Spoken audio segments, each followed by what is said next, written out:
এক ছিল সবুজে ঘেরা এক সুন্দর গ্রাম, নাম তার শ্যামলপুর। সেই গ্রামের পাশেই ছিল এক বিশাল বন, যেখানে বাস করত নানা রঙের পাখি। তাদের মধ্যে ছিল ছোট্ট এক চড়ুই পাখি, নাম টুনি। টুনি ছিল খুবই কৌতূহলী আর স্বপ্নবাজ। অন্য পাখিরা যেখানে শুধু খাবার খোঁজা আর বাসা বানানোতেই ব্যস্ত থাকত, টুনি সবসময় ভাবত, এই বন ছাড়াও কি কোনো বড় পৃথিবী আছে। সে আকাশের দিকে তাকিয়ে থাকত আর ভাবত দূরের অজানা জায়গার কথা। একদিন সকালে টুনি তার বন্ধুদের বলল, আমি দূরে উড়ে যেতে চাই, নতুন জায়গা দেখতে চাই। তার বন্ধু মিঠু তোতা বলল, এত দূরে যাওয়া নিরাপদ না। ঝড়, বৃষ্টি, শিকারী, অনেক বিপদ আছে। কিন্তু টুনি ভয় পেল না। সে বলল, আমি ভয় পেলেও তো স্বপ্ন দেখা বন্ধ করতে পারি না। পরদিন ভোরে সূর্যের প্রথম আলো ফুটতেই টুনি তার ছোট্ট ডানা মেলে উড়ে গেল দূরের পথে। প্রথমে সে উড়ে গেল সবুজ মাঠের ওপর দিয়ে, তারপর নদীর ধারে। নদীর জলে নিজের ছায়া দেখে সে খুশিতে চিৎকার করে উঠল। কিন্তু কিছুক্ষণ পর আকাশ কালো হতে শুরু করল। হঠাৎ করে ঝড় উঠল। বাতাস এত জোরে বইতে লাগল যে টুনি ঠিকমতো উড়তেই পারছিল না। সে ভয় পেয়ে গেল। তার মনে পড়ল বন্ধুদের কথা।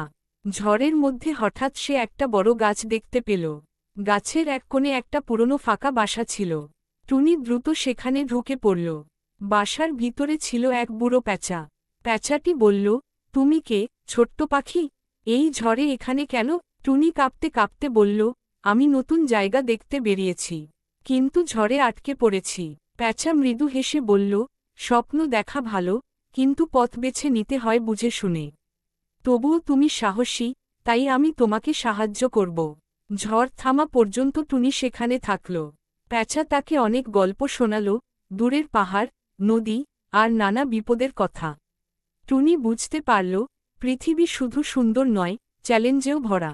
ঝড় থামার পর প্যাঁচা বলল, এখন তুমি চাইলে ফিরে যেতে পারো, অথবা আরও এগোতে পারো। সিদ্ধান্ত তোমার। টুনি কিছুক্ষণ চুপ করে রইল। তারপর বলল, আমি ফিরে যাব। কারণ আমি বুঝেছি, একা একা এত দূরে যাওয়া ঠিক না। আমি আমার বন্ধুদের সাথে নিয়ে আবার একদিন আসব। প্যাঁচা হাসল, এটাই বুদ্ধিমানের কাজ। টুনি আবার আকাশে উড়ল, এবার তার মন শান্ত। সে বুঝেছে, স্বপ্ন দেখতে হয়, কিন্তু সাথে দরকার জ্ঞান আর প্রস্তুতি। যখন সে শ্যামলপুরে ফিরে এল, তার বন্ধুরা খুব খুশি হল। তারা সবাই মিলে টুনির গল্প শুনল। টুনি বলল, আমরা একদিন সবাই মিলে দূরে যাব, কিন্তু প্রস্তুতি নিয়ে।